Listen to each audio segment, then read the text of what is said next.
नमस्कार दोस्तों, स्वागत है आपका हिंदी कार्टून सुनो पर।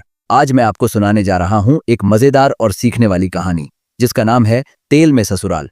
ये कहानी है एक नई दुल्हन ऋतु की, जो अपने ससुराल के खाने की परंपराओं से जूझते हुए अपनी जगह बनाने की कोशिश करती है। तो चलिए शुरू करते हैं।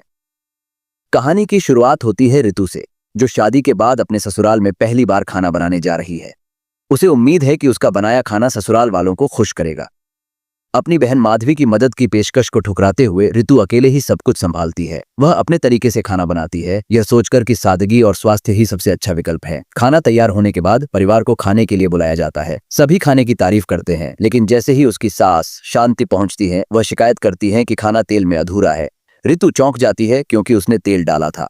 शांति का यह व्यवहार ऋतु को असमंजस में डाल देता है, क्योंकि बाकी सभी खाने का आनंद ले रहे थे। अब सोच रहे होंगे ऋतु इस पर कैसे प्रतिक्रिया देगी। बने रहिए, क्योंकि कहानी अब और मजेदार होने वाली है। ऋतु को जल्द ही समझ आ जाता है कि उसके ससुराल में खाने का स्वाद तेल से मापा जाता है। सास और पति का कहना था कि बिना तेल के खाना अधूरा है। उसकी बहन माधवी उसे दिखाने के लिए सब्जी में भारी मात्रा में तेल डालकर पकाने लगती है। ऋतु हैरान होकर देखती है कि कैसे इतनी ज्यादा मात्रा में तेल का इस्तेमाल किया जा रहा है।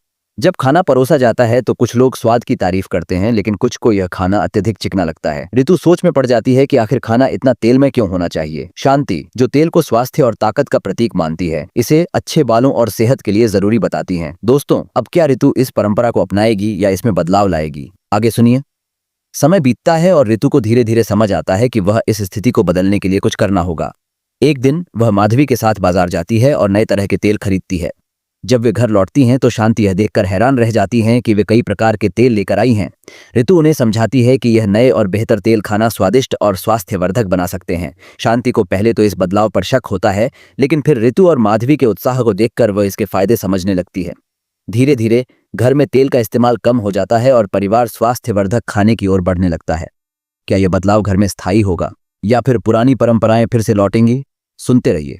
शांति को धीरे धीरे यह महसूस होता है कि तेल के भारी उपयोग ने न केवल उनके परिवार की सेहत बल्कि बजट पर भी असर डाला है। जब उनके बेटे शिकायत करते हैं कि तेल जल्दी खत्म हो रहा है, तो वह समझ जाती हैं कि उन्हें बदलाव की ओर बढ़ना होगा। अब ऋतु और माधवी नए तरह के हेल्दी व्यंजनों के साथ परिवार को खुश करती हैं। शांति भी यह मान लेती हैं कि स्वाद और सेहत के बीच संतुलन जरूरी है। परिवार में माहौल अब हल्का और खुशहाल हो जाता है और सब लोग एक नई शुरुआत के साथ आगे बढ़ते हैं। तो दोस्तों, ये थी आज की कहानी। अगर आपको यह कहानी पसंद आई हो तो हिंदी कार्टून सुनो चैनल को लाइक, शेयर और सब्सक्राइब करना ना भूलें। ऐसी ही मजेदार और प्रेरणादायक कहानियों के लिए जुड़े रहिए। धन्यवाद।